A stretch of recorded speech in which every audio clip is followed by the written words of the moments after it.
Ever since I can remember, it's been a tradition of mine and most in the UK to sit down in front of the television set and watch The Snowman every single Christmas. The Snowman is such a festive treat. It's a really cosy film that really lights you up inside, but it's also a very sad film, and yeah, we'll get into that a little bit later. Snowman was originally a wordless children's picture book published in 1978 by author Raymond Briggs. The book is really quite beautiful, being drawn with pencil crayons, which gives it a really unique look. In 1982, The Snowman was adapted into a short animated film that was around 26 minutes in length. It is truly a beautiful looking piece of animation that was drawn using pencils, pastels and crayons, and other traditional animation techniques were used, so it had the same look and feel of the book, which leaves you with a warm, happy, fuzzy feeling. The story was expanded upon slightly to fill out the 26-minute runtime, and this was done by adding certain scenes. There was a scene that they added where the boy and the snowman go off on a motorcycle ride, and they also introduced a longer flight sequence which took the snowman and the boy on an adventure to the North Pole to see the Snowman Party, where he would meet many other snowmen and Father Christmas himself, who hands the boy a gift which is addressed to James. This was included by the animator Joanna Harrison, who named the boy James after her then boyfriend, now husband, because in the book the boy remained nameless. This was the first time he was actually given a name.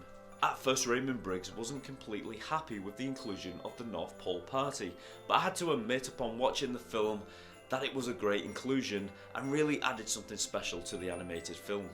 Another thing that was added to the story was Christmas, which was not a part of the original book, but once again even Raymond Briggs had to agree it worked perfectly for the story. Just as the book was wordless, the film also contained no dialogue apart from the introduction by Raymond Briggs himself, who portrayed an older version of the boy in the story, all grown up. A little later, a new introduction to the film was recorded, this time starring David Bowie, to add a bit more star power to the film. This is a version that I have always seen, but I think somehow the Raymond Briggs version works better considering it is his story. And then for the film's 20th anniversary, Raymond Briggs' interpretation of Father Christmas introduced the film, telling the viewer how he met James that time at the North Pole Party, and the intro was animated in the traditional Snowman style. Although the film contained no dialogue, music would be used quite effectively to bring the story alive, especially in the inclusion of the orchestral score Walking in the Air that was written by Howard Blake and sang by Peter Orty. We're walking in the air. And the song is absolutely brilliant, and I think it's what most people think of when they think of the Snowman. Well, apart from the ending, but we'll get into that a little later. Unfortunately, Peter Orty would not get the recognition he deserved, as the song only hit the heights of its popularity in 1985 when it was performed by child singer Aled Jones. Well, the original song was slightly altered for a Toys R Us commercial that was animated in the Snowman fashion, with a teddy bear instead of a snowman flying through the air with the boy as they visit Toys R Us. This commercial sparked a new interest in the original song and quickly went to number 5 in the UK charts, but this time it was performed by Aled Jones and not Peter Orty. And for the longest time everyone just presumed, me included, that it was Aled's voice in the original film, when actually it wasn't. This animated film is an absolute pleasure to watch. It's utterly delightful, and somehow when the scenes in the film play out, it's almost as if you were there. What do I mean by that? Well, for me, when the snowman is being built, it's almost as though you can feel the cold and you can feel the texture of the snow just by watching the film. And when the snowman sits in front of the fireplace in the house, you almost feel as though you can feel the heat because it's animated and drawn in such a beautiful way. Then when they fly over the ocean, it's almost as though you can feel the ice cold spray of the water. This film will ignite your imagination. But as exciting and magical as this movie is, it's also quite sad, because after the adventure ends and the snowman and the boy return home, they embrace and the boy leaves the snowman in the garden and he goes back to bed. When he wakes up in the morning, he rushes downstairs, still wearing his pyjamas and his dressing gown, only to find that the snowman has melted.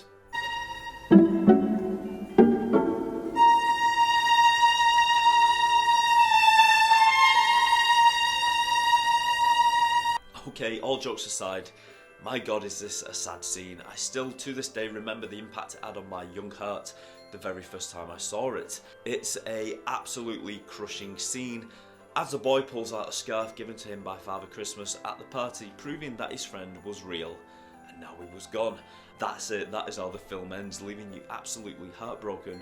And I hated this ending as a kid, and it still hits hard to this day, although I think it is somehow a perfect somber ending for the film. But don't despair, the Snowman did return briefly in 1991 for another animated film named Father Christmas, inspired by another Raymond Briggs book, which was also named Father Christmas, which was released in 1973 before the Snowman. And then he came back again in 2012 in his very own animated sequel titled The Snowman and the Snow Dog. This animated film was created for the 30th anniversary of the original film that was released in 1982, and the animation matched up to the original film as much as possible, obviously looking a bit cleaner with some CGI, but mostly hand-drawn.